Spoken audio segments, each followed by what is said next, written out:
SVG's Jason Dackman. We're at the SVG Summit in New York City, and one of the coolest companies out right now is Pixotope, doing all kinds of cool virtual AR and XR, and I'm here with their CEO, Marcus. Marcus, thanks so much for joining us. Really appreciate it. My pleasure.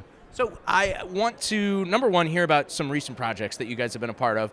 I think a lot of people know about these projects, but don't necessarily know you're a part of it. Sure. The very cool Gillette razor that just descended on Monday Night Football. I know SRX Racing, which if anybody's checked that out, is very interesting.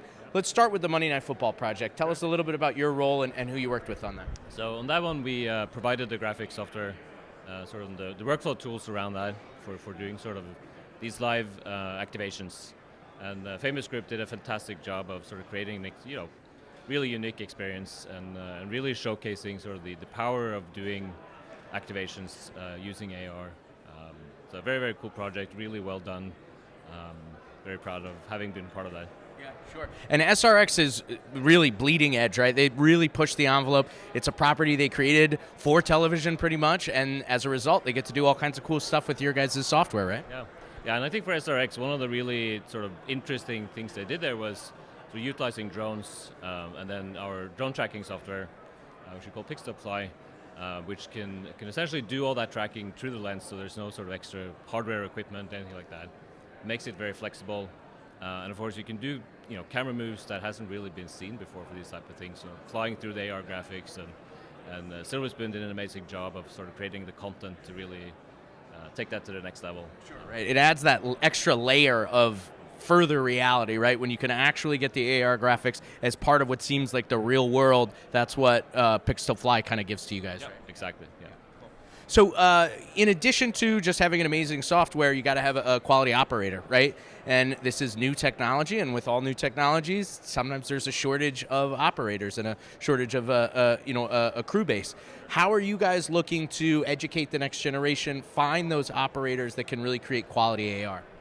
Yeah, so we've taken sort of a little bit of a different approach. So instead of doing sort of academies, what we've done, we sort of went out to the media universities and colleges and asked them, like, how do they actually run their courses? What does their curriculum look like? And how can we kind of add sort of the virtual production aspects to those different domains? So it becomes a bit more bespoke for the camera operator, for the director, for the producer, and we try to sort of make it relevant to them. And of course, there's part of that. So we call this the Pixotope Education Program, and it's starting to sort of roll out now in colleges and universities, across the world, but also here in the US. And with that, of course, is also access to the tools, both tracking and graphics, and also, of course, training and supervision. So super important. And I mean, one of the really cool things is that a lot of these guys already know how to create content with Unreal. They've been doing that for a while, and now it's just more bringing it into the context of live production. Cool.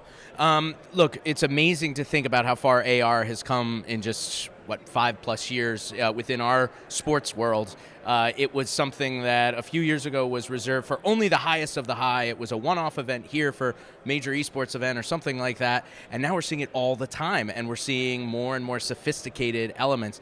Can you speak to, considering that Pixotope is the platform that's used for the majority of these activations, how have you seen the industry evolve and the way that sports broadcasters are using your technology? Have you seen that evolve? Yeah, sure. I mean, first of all, it has been moving really, really quick. I mean, quicker than we anticipated.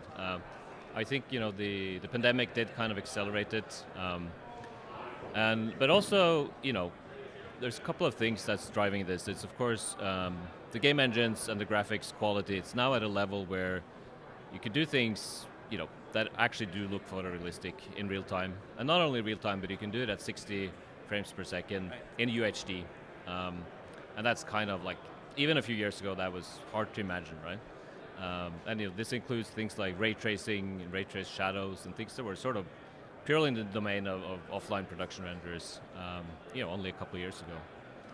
And then the other thing, I think a lot of the tools are becoming more mature, and especially the workflows. So there's less of a science experiment feel to it and more of just production. Like this, you just go in and you just pull the tool out and you just do the thing you need to do.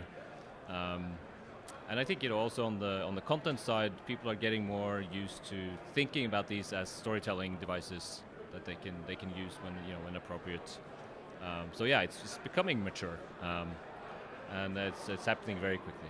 Right. Yeah, it's gone from fun eye candy to something that's kind of an integral part of the storytelling within the broadcast, which is exciting to see, and you guys are a big part of that. So Marcus, thank you so much. Really, really appreciate you taking the time. Thank you. For more reports from the SVG Summit in New York City, stay tuned to sportsvideo.org and our SVG YouTube channel.